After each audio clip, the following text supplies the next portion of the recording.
जय श्री राधा रानी सरकार की, जय श्री कृष्ण भगवान की, जय वैशाख मास महत्यम की। मंदिर श्री बंसी वाले महात्मा यूट्यूब चैनल की ओर से हम आप सभी भक्तों का हार्दिक अभिनंदन करते हैं।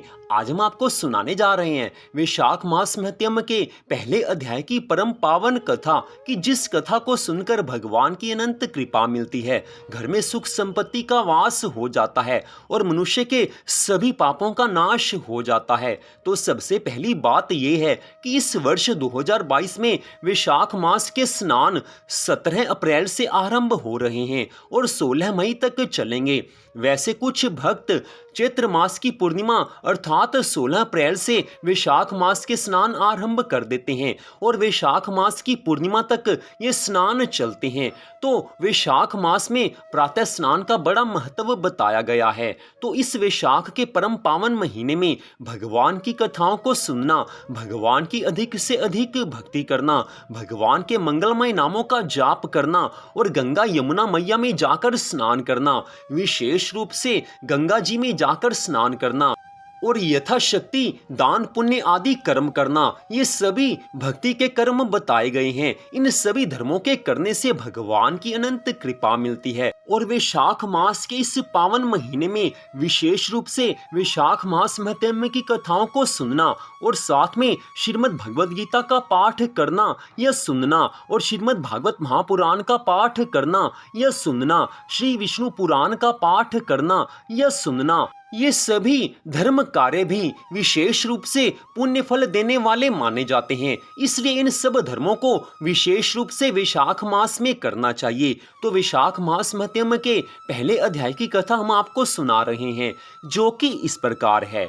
श्री सूत जी महाराज वैशाख मास महत्यम की कथा को सुनाते हुए कहने लगे हैं कि राजा अम्बरीश देवऋषि नारद जी से कहने लगे हैं कि हे महामुने, आपने वैशाख मास की बहुत प्रशंसा की है। कृपया मुझे बताइए कि वैशाख मास अर्थात माधव मास को सब मासों में श्रेष्ठ मास क्यों बताते हैं। यदि माधव मास अर्थात वैशाख मास सबसे श्रेष्ठ और भगवान लक्ष्मीपति को अधिक प्रिय है, तो उस समय स्नान करने की कौन सी विधि है। वैशाख मास में किस वस्तु का दान, कौन सी तपस्या तथा किस देवता का पूजन करना चाहिए। हे कृपा निधे, उस समय किए जाने वाले पुण्य कर्म का आप मुझे उपदेश कीजिए। सदगुरु के मुख से उपदेश की प्राप्ति दुर्लभ होती है। उत्तम देश और काल का मिलना भी बड़ा कठिन होता है।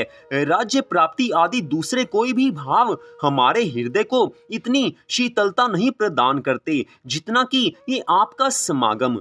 आज राजा अम्बरीश के इन वचनों को सुनकर देवऋषि नारद जी कहने लगे हैं कि हे राजन सुनो, मैं संसार के हित के लिए तुमसे माधव मास अर्थात वैशाख मास की कथा का वर्णन करता हूँ, जैसा कि पूर्व काल में ब्रह्मा जी ने बतलाया था। हे राजन, पहले तो जीव का भारतवर्ष में जन्म होना ही दुर्लभ है, उससे भी अधिक दुर्लभ है वहां मनुष्य की योनि में जन्म लेना। मनुष्य होने पर भी अपने अपने धर्म के पालन में प्रवृत्ति होनी तो और भी बहुत कठिन है। उससे भी अत्यंत दुर्लभ है भगवान वासुदेव में भक्ति, और उसके होने पर भी वैशाख मास में स्नान आदि का सुयोग मिलना सबसे कठिन है। हे राजन, ये वैशाख मास श्री लक्ष्मीपति भगवान को बहुत प्रिय है। वैशाख मास को पाकर जो विधि पूर्वक स्नान, दान तथा जप आदि का अनुष्ठान करते हैं, वे ही मनुष्य धन्य और कृतकृत्य हैं। उनके दर्शन मात्र से पापियों के भी पाप दूर हो जाते हैं और वे भगवत भाव से भावित होकर धर्माचरण के अभिलाषी बन जाते हैं। वैशाख मास के जो एकादशी से लेकर पूर्णिमा तक अंतिम 5 दिन हैं, वे समूचे महीने के समान महत्व रखते हैं। ये राजन, जिन लोगों ने वैशाख मास में भांति भांति की भक्ति के द्वारा भगवान को प्रसन्न कर लिया, श्री लक्ष्मीपति भगवान को जिन्होंने प्रसन्न कर लिया, उन्होंने अपने मनुष्य जीवन का फल प्राप्त कर लिया। भला कौन सी ऐसी अत्यंत दुर्लभ वस्तु है जो वैशाख मास के स्नान तथा विधि पूर्वक भगवान के पूजन से नहीं प्राप्त होती। जिन्होंने दान, होम, जप, तीर्थ में प्राण त्याग तथा संपूर्ण पापों का नाश करने वाले भगवान श्री नारायण का ध्यान नहीं किया, उन मनुष्यों का जन्म इस संसार में व्यर्थ ही समझना चाहिए। हे राजन, अब वैशाख मास के सब धर्मों का मैं तुमसे वर्णन करता हूँ। सबसे पहली बात यह है कि इस परम पवित्र वैशाख मास में, जिसे माधव मास भी कहते हैं, इस वैशाख मास में विशेष रूप से प्रातःकाल के स्नान के नियम का पालन करना चाहिए। वैशाख मास में प्रातःकाल स्नान का नियम ये है कि सूर्य उदय होने से पहले स्नान कर लेना चाहिए। अगर सूर्य निकलने से पहले स्नान ना भी किया जा सके तो सूर्य उदय होने के बाद 6 घड़ी तक स्नान कर लेना चाहिए, क्योंकि वैशाख मास में सूर्य उदय होने के बाद 6 घड़ी तक सब तीर्थों के अधिष्ठाता देवता जल के बराबर मनुष्यों के हित के लिए ठहरते हैं। इसलिए इस समय में प्रातः स्नान कर लेना चाहिए। इससे भगवान की अनंत कृपा मिलती है। इस नियम का पालन करने मात्र से भगवान अपने भक्तों के ऊपर प्रसन्न होकर उन्हें सभी तरह के सुख संपत्ति आनंद आदि प्रदान करते हैं। प्रयत्न तो ये करना चाहिए कि इस वैशाख मास में गंगा, यमुना, सरस्वती आदि पवित्र नदियों में स्नान किया जाए, या पवित्र सरोवरों में स्नान किया जा सके, या प्रयागराज में स्नान किया जा सके, क्योंकि वैशाख मास में तीर्थ स्थान में स्नान करना बहुत ज्यादा पुण्य फल वाला बताया गया है।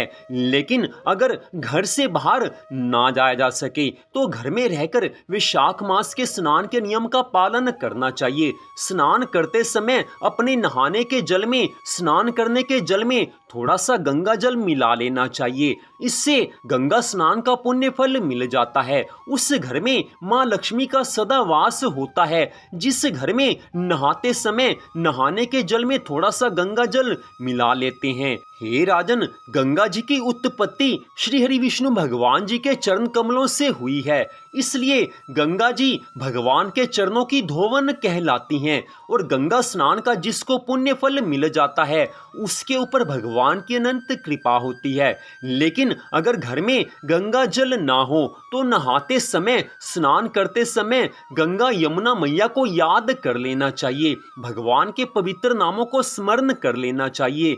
इससे भी गंगा स्नान का पुण्य फल मिल जाता है। श्री राधा कृष्ण भगवान जी ने स्वयं अपने श्रीमुख से कहा है कि स्नान करते समय जो मनुष्य हर हर गंगे, जय यमुना मैया और भगवान के पवित्र नामों को याद करते हैं उनको अवश्य ही गंगा स्नान का पुण्य फल मिल जाता है। तो वैशाख मास में स्नान के इस नियम का पालन अवश्य करना चाहिए। मनुष्य जीवन भगवान की कृपा से प्राप्त होता है और भगवान की कृपा से ही सभी तरह के सुख मिलते हैं। इसलिए भगवान की भक्ति करना सर्वोत्तम धर्म कहा गया है और विशेष रूप से इस वैशाख मास में भगवान की भक्ति करना सबसे बड़ा धर्म कहा गया है।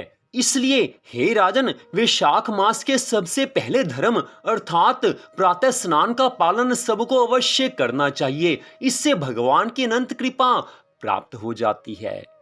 तो इस प्रकार वैशाख मास महत्यम के पहले अध्याय की इस कथा में श्री सूत जी महाराज जी ने स्पष्ट बताया है कि देवऋषि नारद जी ने राजा अम्बरीश को वैशाख मास में प्रातः स्नान के सब नियमों की जानकारी दी है। वैशाख मास में प्रातः स्नान करने का नियम का जो पालन करते हैं उनके घर में सुख संपत्ति का वास हो जाता है, उनकी सभी मनोकामनाएं पूरी हो जाती हैं। क्योंकि वैशाख मास के जितने भी धर्म हैं उन सब धर्मों से सबसे पहला धर्म यही है कि वैशाख मास में प्रातः स्नान किया जाए। बाकी सब धर्म मनुष्य प्रातः स्नान करने के बाद ही पूरे कर सकता है। इसलिए इस स्नान करने के धर्म का पालन सबको करना चाहिए। इस प्रातः स्नान के नियम का पालन सबको अवश्य ही करना चाहिए, जिससे कि भगवान की कृपा को प्राप्त किया जा सके। वैसे भी मनुष्य जीवन प्राप्त करके मनुष्य सदा सुखी नहीं रहता।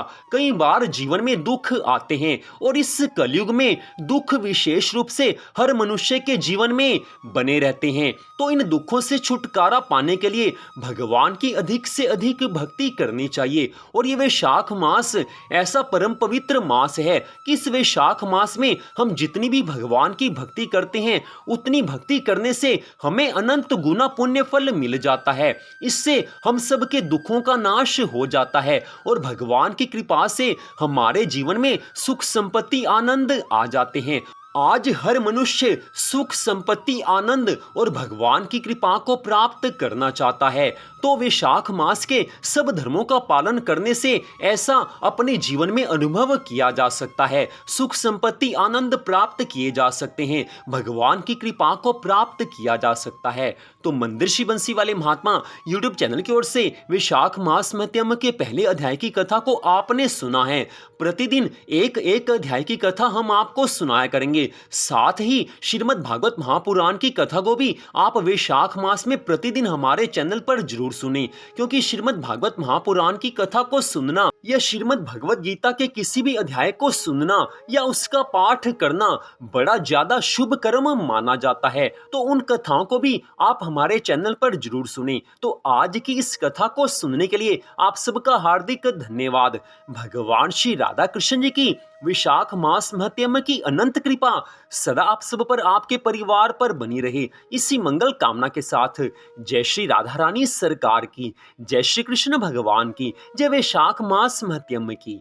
जय जय श्री राधे, जय जय श्री राधे, जय जय श्री राधे श्याम।